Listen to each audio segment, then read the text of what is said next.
Special day കഴിഞ്ഞു അല്ലേ? Birthday ആയിരുന്നു.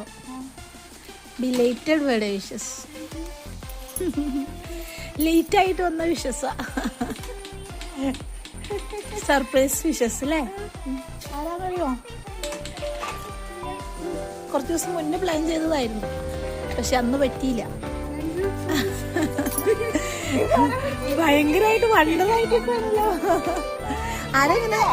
ആരെങ്ങനെ ഗിഫ്റ്റ് ഒക്കെ കൊടുത്തടക്കാനുള്ള? പൊന്നു ആരാ? മോള്. പിന്നുള്ളത് നാത്തു. നാത്തുവിനൊക്കെ ഗിഫ്റ്റ് തരുമോ? പണ്ടത്തെ കാലത്ത് നാത്തുവിനൊക്കെ ആണെങ്കിൽ എങ്ങനെയാന്ന് അറിയില്ലല്ലോ. നാത്തുമാരൊക്കെ അങ്ങനെ ഗിഫ്റ്റ് തരുമോ? നാത്തുനായിട്ട് എങ്ങനെയാ? നല്ല കണക്ഷൻ ആണ് അല്ലേ? ഓക്കെ. അപ്പൊ ബിലേറ്റഡ് ബർത്ത്ഡേ വിഷസ്. ഉറപ്പിച്ച് പറഞ്ഞേ ആരായിരിക്കും? പൊന്നു അല്ലെങ്കിൽ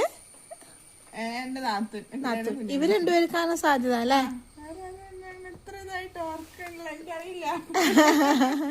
കുറച്ച് ദൂരം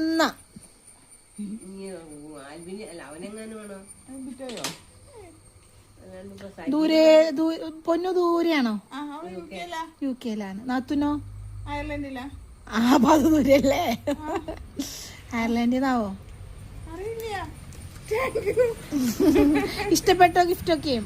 ഇത് ബർത്ത്ഡേയുടെ അന്ന് എത്തിക്കാനിരുന്നതാ, പക്ഷെ ഇവിടെ ഒരു മരണം ഉണ്ടായില്ലേ? അത് കാരണം ഇച്ചിരി ലേറ്റ് ആക്കി. സർപ്രൈസ് അല്ലേ? എന്നിട്ട് ഹാപ്പി അല്ലേ? ഫസ്റ്റ് ടൈം ആണോ ഇതുപോലെ ഗിഫ്റ്റ് കിട്ടണേ? അപ്പൊ നാത്തൂന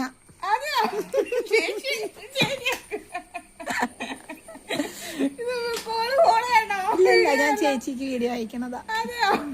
അപ്പൊ ചേച്ചിയോട് എന്താ പറയണ്ടേ? ബർത്ത്ഡേ ഒക്കെ കഴിഞ്ഞ കാരണം പ്രതീക്ഷിച്ചേ ഉണ്ടായില്ല അല്ലേ? അതേട്ടാണ്, അതും നാത്തൂന്റെ വക. അടിപൊളി. പ്രത്യേകിച്ച് എന്തെങ്കിലും പറയണ്ടോ? എന്തിനാ കരയണേ? സന്തോഷം കൊണ്ടാണോ? ഇതുപോലെ ഒരു നാത്തൂനെ കിട്ടാൻ ഭാഗ്യം ചെയ്യണം കേട്ടോ. ഓക്കെ. അപ്പൊ വിളിച്ചാ മതി. ഓക്കെ.